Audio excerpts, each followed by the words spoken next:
इंसान को जो काम बहुत मुश्किल लगते हैं, यकीन कीजिए अल्लाह के लिए वो बेहद आसान होते हैं। वो अल्लाह ताला की एक कुन के मुंतज़िर होते हैं और जब अल्लाह ताला एक कुन फरमा देता है तो वो काम इस तरह से हो जाते हैं कि देर भी नहीं लगती और चुटकियों में हो जाते हैं। और यकीन करें, ये वसीले ऐसी ऐसी जगहों से बनते हैं कि इंसान की सोच हैरान हो जाती है कि ये वसीला कहाँ से बन गया, ये मदद कहाँ से आ गई। मैं तो इंतज़ार में था कि मुझे पता लगेगा कहाँ से मदद आएगी, लेकिन ये तो मुझे बगैर पता चले मदद आ गई और ये फूल ऐसे ही खिल गए। तो बिल्कुल इसी तरह से ही इंसान के लिए जो चीज़ें मुश्किल हैं, लेकिन उसके लिए दुआ जो है ना वो लाजमी है, ताकि वो मुश्किलें आसान हो सकें और अल्लाह की निगाह करम आप लोगों पे हो सके, मुझ पर हो सके, हम सब पर हो सके। और इसके लिए बेहतरीन चीज़ ये है कि दुआ को किस तरह से आपने करना है, उसके लिए कुछ तरीक़ेकार हैं और क्या चीज़ आपने ऐसी इख्तियार करनी है जिससे आपकी दुआओं में असर आना शुरू हो जाए। देखिए, दुआ के 3 दर्जात होते हैं और जो दुआ कबूल नहीं होती ना, उसके लिए आपको कुछ बेहतरीन मिलना होता है, कुछ बेहतरीन अता होना होता है, या उसका भी टाइम ही नहीं होता, तो वो वक्त पे कबूल हो जाती हैं। तो आज की वीडियो में मैं आप लोगों के साथ डिस्कस करूंगी इस्तिग़फ़ार के हवाले से। मैं ऑलरेडी इस पे काफ़ी वीडियोस बना चुकी हूँ, लेकिन एक क्वेश्चन जो मुझसे बार बार होता है वो ये होता है कि आप ही बता दें इस्तिग़फ़ार कितना पढ़ना है और किस तरीके से पढ़ना है। यकीन करें, तरीक़ाकार अगर सही होगा ना तो फिर आपके काम बनते चले जाएंगे और आपको पता भी नहीं लगेगा। तो आज आप लोगों के साथ में तरीका भी दोबारा से शेयर करने जा रही हूँ और तादाद कितनी पढ़नी है, कब तक पढ़ना है, ये सारी बातें आप लोगों के साथ डिस्कस होंगी आज की वीडियो में। अस्सलाम वालेकुम and welcome back to my YouTube channel. I hope कि आप सब खैरियत से होंगे। अल्हम्दुलिल्लाह मैं भी बिल्कुल ठीक हूँ और आप लोगों की इतनी दुआएं, आप लोगों का इतना प्यार है, जिसकी वजह से मुझे रोज़ एक मोटिवेशन मिलती है एक नई वीडियो बनाने के लिए और आप लोगों से बात करने के लिए।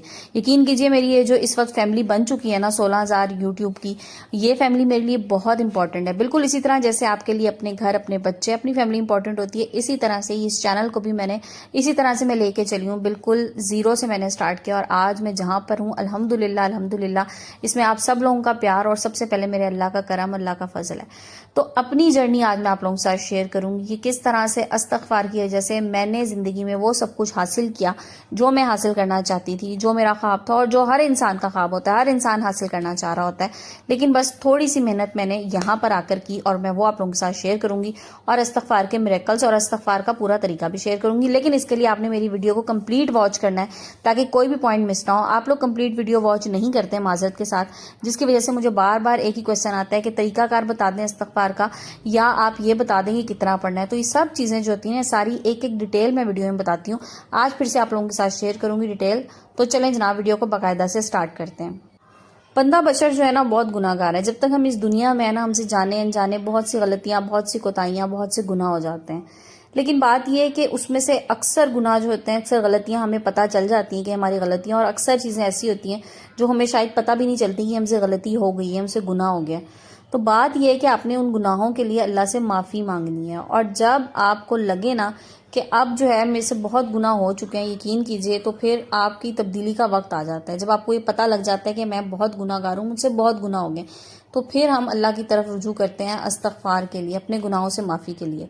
लेकिन क्या ये अच्छा हो कि हम इस इस्तिग़फ़ार को अपना मामूली बना लें और हम इसको हर वक्त करना शुरू कर दें, ताकि जो जाने अनजाने हमसे गलतियां हो गई हैं अल्लाह पाक उसके लिए हमें माफ़ कर दे।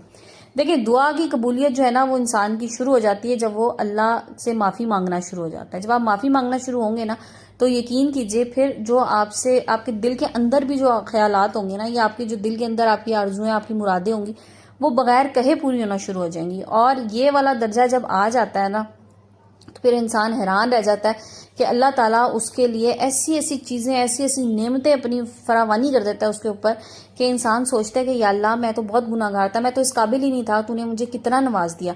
और जब ये स्टेज आए ना, तो मैं कहती हूँ फिर शुक्रगुजारी तो आप पे लाजिम है ही है, हर हाल में अल्लाह का शुक्र तो लाजिम है। लेकिन फिर आप अपने इस्तिग़फ़ार को बढ़ा दीजिए। जब आपकी नेमतें बढ़ना शुरू हो जाए ना, तो बजाय इसके कि आप इस्तिग़फ़ार को कम करें, इस्तिग़फ़ार को बढ़ा दें। तो ये उस सवाल का जवाब है जो मुझे आप लोग पूछते हैं अक्सर कि कितना इस्तिग़फ़ार, कब तक पढ़ना है। तो वो कब तक की जो है ना, उसकी कोई हद नहीं है। तो प्यारी यूट्यूब फैमिली और मेरी प्यारी बहनों, जो लोग मुझे सुन रहे हैं ना, इस्तिग़फ़ार को आपने मामूल बना लेना है अपनी ज़िंदगी का। ये एक दिन की बात नहीं है, ये एक हफ्ते की बात नहीं है, एक महीने की बात नहीं है। हम ये वीडियोस देखते हैं अक्सर जिसमें ये बताया जा रहा होता है कि एक हफ्ता पढ़ें ये हो जाएगा, 10 दिन पढ़ लें ये हो जाएगा। बिल्कुल पढ़ लें, हफ्ता पढ़ लें, 10 दिन पढ़ लें, लेकिन एक बार जब आप पढ़ना शुरू कर देंगे ना, ये ऐसी चीज़ है जिसका आपको छोड़ने का ही दिल नहीं करेगा। मैं आपको अपनी मिसाल देती हूँ। मैंने स्टार्ट की थी, मैंने भी यही सोच के स्टार्ट किया था कि मैंने इसे 2000 बार पढ़ना है, मैंने एक हफ्ता पढ़ लेना है, मैंने 10 दिन पढ़ना है, मेरे छोटे छोटे से काम थे, मुझे लगा था मुझे ज़रूरत है। और होता है ना कि अक्सर आ रहा होता है कि आपको घर चाहिए, आप इतनी दफ़ा पढ़ लें, आपको जनाब नौकरी नहीं मिल रही है, आप इतनी दफ़ा पढ़ लें। तो जब आप एक दफ़ा पढ़ना शुरू हो जाएंगे ना, वो आपकी ऐसी रूटीन सेट हो जाएगी, आपका छोड़ने को दिल नहीं करेगा। और एक चीज़ और बताऊं, जो इस्तग़फ़ार की आपको अल्लाह की तरफ से हिदायत मिलती है, ये अल्लाह की तरफ से आपको एक करम होता है कि आप अल्लाह से माफ़ी मांगना शुरू हो जाते हैं। देखिए, हर बंदे को पता है अस्तग़फ़िरुल्लाह पढ़ना है, हर बंदे को पता है, लेकिन हर बंदा नहीं पढ़ रहा क्योंकि उसे तौफीक ही नहीं मिल रही। जिसको तौफीक मिलती है वो ये शुरू कर देता है और फिर वो उसको कंटिन्यू करता है और फिर उसका दिल करता है कि मैं इसको पढ़ता चला जाऊं। तो देखें, इसमें दो चीजें, एक तो आप इसको, अच्छा इसमें कैद नहीं है, वजू बेवजू आप किसी भी टाइम पढ़ सकते हैं, चलते फिरते उठते बैठते, जब आपको ध्यान आए, जब आपका एकदम से आपको कुछ ख्याल आए, आप इस्तग़फ़ार शुरू कर दीजिए। आप सोने के लिए लेटें, आपको नींद नहीं आ रही, आप इस्तग़फ़ार पढ़ते जाएं पढ़ते जाएं, ठीक है।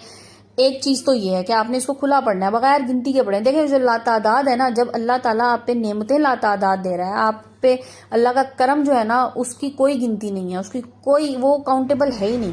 तो फिर इस्तग़फ़ार करना भी आप पे इसी तरह से लाजिम है ना, उसको भी आप लातादाद पढ़ लें, एक चीज। सेकेंडली, अब आते हैं तादाद की तरफ। जो कहते हैं ना मुझे कितना पढ़ना है और किस तरह पढ़ना है, उसकी तरफ आती हूँ। देखिए, बेहतरीन तरीका ये है कि आप इस्तग़फ़ार पढ़ें अव्वल व आखिर दुरूद शरीफ के साथ। अगर आप एक सिटिंग में बैठ के पढ़ना चाह रहे हैं ना, तो बेहतरीन ये है कि आप 11 दफ़ा दुरूद इब्राहिमी अव्वल व आखिर 11-11 बार पढ़ लें और बीच में आप रख लें। अब चाहे आप 2000 की तस्बीह रख लें, आप 3000 बार पढ़ने की रख लें, 5000 बार, 7000 बार, जितनी दफ़ा आपको आसानी से आप पढ़ सकें, ठीक है। इसमें कोई कैद नहीं है, जितनी बार आप आसानी से पढ़ सकें, लेकिन आप पूरे ईमान के साथ, पूरे खुशू खुजू के साथ, इस यकीन के साथ कि अल्लाह पाक मुझे माफ़ करेगा, अल्लाह की ज़ात माफ़ करने वाली है। और देखें, जब आप ये सोच के पढ़ लेंगे ना कि अल्लाह की ज़ात माफ़ करने वाली है, तो वो गफूरुर रहीम है, माफ़ करने वाला है, बड़े से बड़े गुनाह माफ़ करते हैं। जब तक इंसान जिंदा है ना, माफ़ी का दरवाज़ा खुला है। तो जब वो माफ़ करने पे आता है ना, तो रहमतें नेमतें खुद ब खुद आना शुरू हो जाती हैं। अच्छा, फिर एक किसी स्पेसिफिक चीज़ के लिए आप पढ़ रहे हैं, बहुत अच्छी बात है, पढ़ लीजिए। मैं कहती हूँ किसी एक स्पेसिफिक चीज़ के लिए ना भी पढ़े ना, आप सिर्फ ये सोच के पढ़ लें कि अल्लाह ताला मेरी तमाम मुश्किलात, तमाम परेशानियां हल करेगा। उसमें सब कुछ आ जाता है, सब कुछ आ जाता है। जो कुछ आप ज़बान से बोल रहे हैं वो भी, जो कुछ आपके दिल में है वो भी, क्योंकि दिलों के भेद तो अल्लाह से बेहतर कोई नहीं जानता ना, वो तो दिलों के राज जान सकता है। तो जो चीज़ आपने 7 पर्दों में छुपा के रखी हुई ना अपने दिल के अंदर, वो अल्लाह तो वो वाली ख्वाहिशें भी पूरी करने वाला है। मैं कहती हूँ अल्लाह की इतनी बड़ी, इतनी शान है, उस शान के हवाले के उससे मांगे आपके, जितनी उसकी शान है ना, अल्लाह पाक इतना मुझे दे, इतना मुझे नवाज दे, तो यकीन करें अल्लाह पाक आपको वाकई नवाज देगा। ये चीज़ें मैंने खुद देखी हैं अपनी ज़िंदगी में। मैं आपको एक चीज़ बताऊं, मैंने घर लेना था, हालांकि रेंट पे लेना था, लेकिन आपको पता है रेंट पे घर लेना भी कितना मुश्किल काम है। घर नहीं मिल रहा था और आप इस तरह समझ लें कि मेरे पास सिर्फ 1 हफ्ते का टाइम था और उस 1 हफ्ते में हमने घर ढूंढना था और हमें सारी चीज़ें ज़ाहिर है जो हमने सोचा हुआ था, जिस तरह की फैसिलिटीज़ चाहिए थी, जिस तरह के इलाके में चाहिए था, जिस तरह का घर चाहिए था और जितने रेंट पे चाहिए थे, ज़ाहिर हर बंदा अपनी पॉकेट के मुताबिक चीज़ देखता है। तो हमने तलाश करना शुरू कर दिया। अच्छा, अब वो मुश्किल आ रही थी, नहीं मिल रहा था, 3 दिन रह गए थे। सो मैंने इस्तग़फ़ार ये सोच के, उस वक्त फर्स्ट टाइम मैंने स्टार्ट किया, मैं आपको पहली दफ़ा की बात बता रही हूँ, मैंने पहली दफ़ा स्टार्ट किया, मैंने सोच के स्टार्ट किया कि अल्लाह पाक मेरा बेहतरीन वसीला बना दे घर का और हमें घर मिल जाए और इन्हीं 3 दिनों के बीच में मिल जाए। यकीन करें आप, मैंने पढ़ना स्टार्ट किया, एक दिन पढ़ा, दूसरे दिन मैं पढ़ ही रही थी और मेरे हस्बैंड की मुझे कॉल आ गई कि मैंने घर देखा है, तो आप जाके विजिट कर लें और मुझे वो ठीक लगा है, अगर आपको ठीक लगता है तो मैं उसको शाम को ऑफिस से आने से पहले ही डन करके आता हूँ। मैंने कहा जी ठीक है, और मैं गई हूँ और मैं आपको बात बताऊं, जो मैंने सोचा था ना, मुझे अल्हम्दुलिल्लाह उससे बढ़ के मिल गया। मुझे उससे बढ़ के उसमें सहूलियात वो मिल गई जो शायद मैंने सोची भी नहीं थी। और ये मेरा पहला वहाँ पर जो है ना, ये मेरे लिए मिरेकल था और अल्लाह की तरफ से बड़ा अल्लाह का करम था। और मैं यकीन करें उसके बाद से मैंने नहीं छोड़ा। देखिए, जब आपका काम हो जाए ना, आपने छोड़ना नहीं है ये सोच के कि हाँ जी मैंने इस काम के लिए पढ़ा था, मैंने छोड़ दिया। इसको तो अपनी ज़िंदगी का मामूल बना लें। जैसे आपने नमाज पढ़नी है ना, तो आपने हर नमाज के बाद आपने सोच लें कि मैंने इतना पढ़ना है, कम से कम पढ़ लें, आप 1 तस्बीह कर लें, बेशक पढ़ लीजिए। अच्छा, अब फिर कौन सा इस्तग़फ़ार पढ़ना है, ये अक्सर मुझे कहते हैं। अब लेकिन बात करने में तो इसी तरह रहते हैं कि इस्तग़फ़ार पढ़ लीजिए, इस्तग़फ़ार कीजिए, तो मुझे कहते हैं सिर्फ इस्तग़फ़ार पढ़ना है, तो वो सिर्फ इस्तग़फ़ार नहीं है, आप प्रॉपर अस्तग़फ़िरुल्लाह कहिए। अस्तग़फ़िरुल्लाह एक प्रॉपर इस्तग़फ़ार है। अस्तग़फ़िरुल्लाह पढ़ लीजिए, अस्तग़फ़िरुल्लाह, इसके अलावा अस्तग़फ़िरुल्लाह अस्तग़फ़िरुल्लाह ये आप तस्बीह कर लीजिए, अस्तग़फ़िरुल्लाह व तूबू अलैहि ये पढ़ लीजिए, ठीक है। और सईदुल इस्तग़फ़ार पढ़ लीजिए, जो आपके लिए आसान हो वो पढ़ लीजिए, लेकिन कम से कम अस्तग़फ़िरुल्लाह आपने ज़रूर कहना है। ये आप कीजिए और फिर आप देखें कि किस तरह से आपके हालात बदलते हैं, किस तरह से वक्त बदलता है और अल्लाह ताला इस तरह से आपके लिए रास्ते निकालेगा। छोटे से छोटे काम के लिए भी ना आप देखें, वो कहा है ना, हदीस से पाक है और मुझे एग्जैक्ट तो मैं वर्डिंग नहीं बताऊंगी, लेकिन अगर आपके जूते का तस्मा भी टूट जाए ना तो वो भी आपने अल्लाह से मांगना है। तो छोटी से चीज़ के लिए भी आपने अल्लाह से मांगना है, किसी इंसान की तरफ नहीं देखना। और जब आप अल्लाह से मांगना शुरू करेंगे ना, यकीन करें उस ज़ात को तो पसंद है कि लोग उससे मांगें। आप उससे जितना मांगेंगे वो आपको उतना अता करेगा। और इस्तग़फ़ार के साथ एक चीज़ मैं हमेशा कहती हूँ, अल्हम्दुलिल्लाह को भी अपना मामूल बनाए। इस्तग़फ़ार अल्लाह ताला से उन गुनाहों के लिए, अल्लाह पाक जो मैंने गुनाह किए उसके लिए अल्लाह पाक मुझे माफ़ कर दे, अस्तग़फ़िरुल्लाह, अल्लाह पाक तू माफ़ करने वाला है, मुझे माफ़ कर दे। और अल्हम्दुलिल्लाह तेरा बहुत शुक्र है अल्लाह जो तूने मुझे अता किया, जो मेरे इन गुनाहों के होने के बावजूद तूने मुझे अता किया।